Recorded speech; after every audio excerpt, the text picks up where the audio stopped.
¿Qué es la Eucaristía? La Eucaristía es el mayor regalo que Dios le ha dado a los seres humanos. Es el tesoro más grande del mundo. Es la vida de nuestra vida, porque es el mismo Jesucristo en persona. La Eucaristía no es una cosa sagrada, es Jesús mismo. Él dijo, y lo tiene Juan en el capítulo 6, yo soy el pan de vida, el que viene a mí ya no tendrá hambre, el que cree en mí jamás tendrá sed. El que come mi carne y bebe mi sangre está en mí y yo en él. Para algunos que lo dudan, San Pablo les dice, el pan que partimos ¿no es acaso la comunión con el cuerpo de Cristo? El cáliz de bendición que bendecimos ¿no es acaso la comunión con la sangre de Cristo?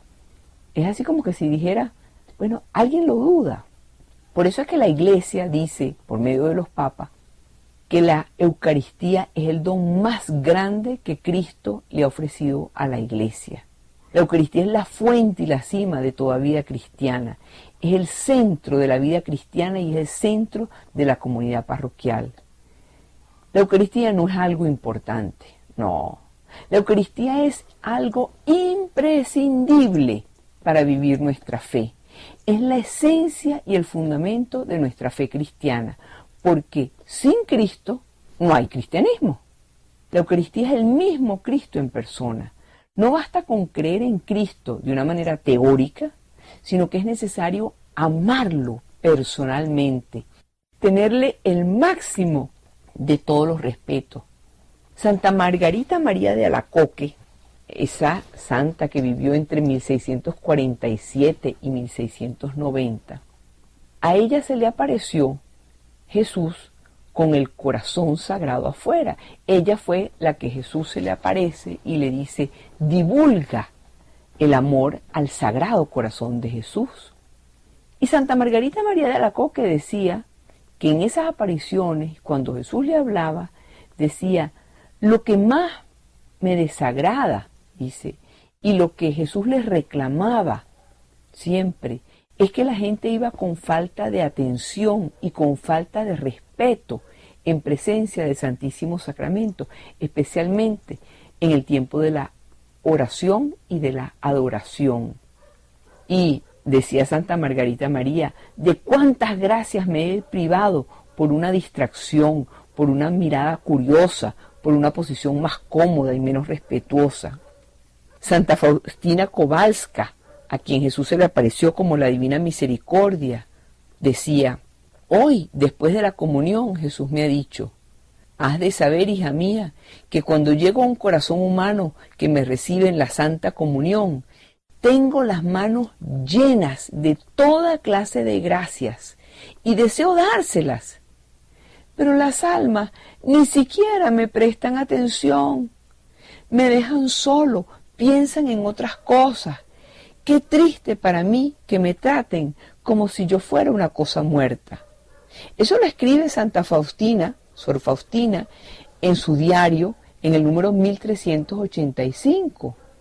Y en el número 156 dice Sor Faustina que Jesús le decía, hija mía, no dejes la Santa Comunión, a menos que estés segura de haber caído gravemente en un pecado, de que me hubieras ofendido gravemente. Fuera de esto, que no te detenga ninguna duda para unirte a mí en la comunión. Tus pequeños defectos desaparecerán en mi amor como una pajita arrojada a un gran fuego. Debes saber que me entristeces mucho cuando no me recibes en la comunión. Fíjense ese amor, ese deseo que tiene Jesús de venir a cada uno de nosotros.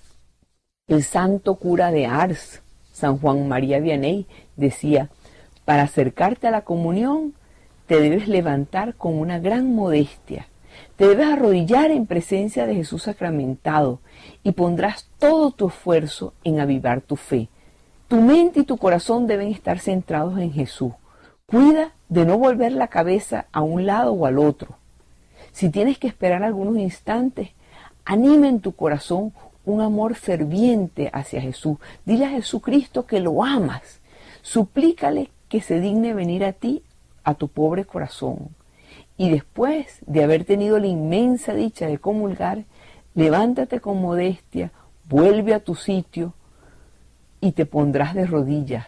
Conversa unos momentos con Jesús, a quien tienes la dicha de tener dentro de tu corazón, donde durante un cuarto de hora, durante un tiempo en que esté Jesús en tu corazón, háblale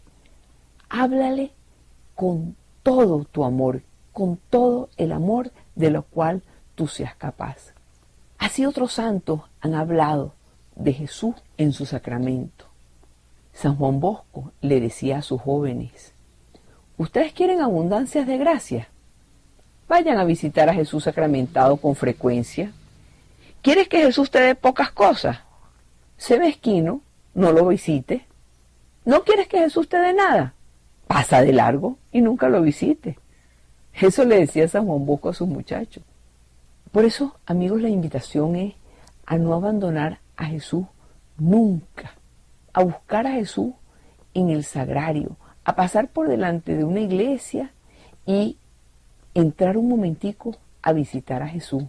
Si nosotros supiéramos la diferencia que hay entre los sabios de biblioteca y los sabios del sagrario, si nosotros supiéramos todo lo que un rato frente al sagrario da de luz a nuestra inteligencia, estaríamos muchísimos ratos frente al sagrario. Si nosotros supiéramos todo lo que un rato frente al sagrario le da al corazón humano, le da de aliento a un alma, la suavidad que nos trae, la esperanza, el valor. Si supiéramos el valor que infunde ese ratico de rodillas frente al sagrario, pasaríamos mucho tiempo frente al sagrario, porque el sagrario es el lugar donde se guarda a Jesús sacramentado. Es esa cajita donde se guardan las hostias consagradas. Por eso, ir a visitar a Jesús frente al sagrario, y sabemos que Jesús está en el sagrario cuando está esa lucecita prendida junto al sagrario. Ahí decimos: ahí está Jesús. San Alfonso María Ligorio, que era un gran santo, dijo: tengan por cierto que el tiempo que ustedes empleen con devoción delante del divinísimo sacramento será el tiempo que más bien les reportará en esta vida, que más los consolará en el momento de su muerte, en las tristezas y en la eternidad. Y sepan que acaso ganarán más en un cuarto de hora que tengan de adoración frente a la presencia de Jesús sacramentado, que en todos los demás ejercicios espirituales que hagan durante el día. San Cirilo de Jerusalén, uno de los primeros santos, decía: así como dos pedazos de cera derretidos juntos se convierten en uno solo, de igual manera el que comulga está unido con Cristo. Cristo vive en él y él vive en Cristo. Hay un ejemplo muy interesante que es el de el cardenal vietnamita Monseñor Francisco Javier Nguyen Van Thuan. Monseñor Van Thuan, cardenal vietnamita, fue obispo cuando tenía 39 años. 9 años después de que lo habían nombrado obispo, un poco antes de que el régimen comunista tomara Vietnam del Sur en 1975, lo nombraron arzobispo de Saigón. Unos cuantos meses después, fue arrestado por el gobierno comunista y pasó 13 años en prisión. De esos 13 años en prisión, 9 fueron en confinamiento solitario. Con una gran fe y constante unión con Jesús en la Eucaristía, él convirtió esos 13 años en prisión en sus años más activos y más productivos de evangelización. Y quiero que recordemos que de esos 13 años en prisión, 9 fueron en confinamiento solitario. Pero, ¿qué hizo el cardenal Van Thuan en esa evangelización? Miren, él llevó un mensaje de esperanza a sus compañeros de prisión y hasta convirtió a los guardianes de prisión. Es más, como se iban convirtiendo, los jefe de las prisiones los iban cambiando cada cierto tiempo, de manera que no se quedaran mucho tiempo con él, porque si se quedaban mucho tiempo con él sabían que lo convertían. ¿Cómo celebraba la misa el cardenal Bantuán? Pues él mismo lo dijo y él mismo lo escribió. Y él dijo: cuando me arrestaron tuve que irme enseguida con las manos vacías, pero al día siguiente me permitieron escribirle a los míos para pedir lo más necesario. Entonces él pidió ropa, pasta de dientes y le puso: por favor, envíenme un poco de vino como medicina contra el dolor de estómago. Sus amigos, los fieles, comprendieron enseguida y le enviaron una botellita de vino de misa con la etiqueta medicina contra el dolor de estómago. Y le enviaron una serie de hostias que estaban escondidas en una antorcha contra la humedad. La policía vietnamita le preguntó: ¿es que a usted le duele el estómago? Y él le dijo: sí, sí. Bueno, aquí tiene la medicina que le mandan. Y el cardenal Bantuán dice: nunca podré expresar esa inmensa alegría que sentí, porque diariamente utilizaba 3 goticas de vino y una gotica de agua en la palma de mi mano, y con ella celebré la misa. Ese era mi altar, esa era mi catedral, decía el cardenal Bantuán.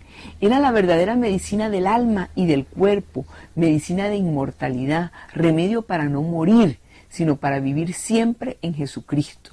A cada paso tenía ocasión de extender los brazos, clavarme en la cruz con Jesús, beber con Él el cáliz más amargo. Cada día, cuando recitaba de memoria las palabras de la consagración, confirmaba con todo mi corazón y con toda mi alma un nuevo pacto, una nueva alianza eterna entre Jesús y yo, mediante su sangre mezclada con la mía. Y dice el cardenal Bantuán, agrega: han sido las misas más hermosas de toda mi vida.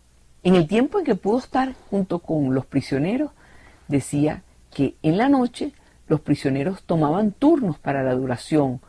Con su silenciosa presencia, Jesús Eucaristía nos ayudaba de innumerables maneras. Muchos cristianos regresaban a una ferviente vida en la fe, y su silencioso despliegue de servicio y amor tenía aún un mayor impacto en los otros prisioneros. Aún los budistas y otros no cristianos se empezaron a unir a la fe. Escribe el cardenal Bantuán que la fuerza de la presencia amorosa de Jesús era irresistible. La oscuridad de la prisión se convirtió en una gran luz y en una semilla que germinó en el suelo durante la tormenta. La prisión se convertía en una escuela de catequesis.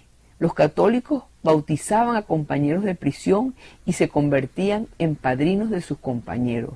A pesar de eso, durante ese tiempo, a Monseñor Bantuán lo trataban como cualquier otro prisionero. Lo ponían a limpiar baños, lo ponían a limpiar camas, lo mandaban a la lavandería y en muchas ocasiones trataban de mantenerlo alejado. Lo mandaban incluso a trabajar en los campos. Dice que un día un grupo de ellos vino corriendo desde los campos pidiéndole ayuda, porque había un prisionero muy perturbado que estaba listo para ahorcarse con un cable eléctrico. Estaba desesperado de estar en esa cárcel. Monseñor Bantuán corrió hacia él y se arrodilló en adoración con el Sagrado Sacramento que tenía en el bolsillo de su camisa.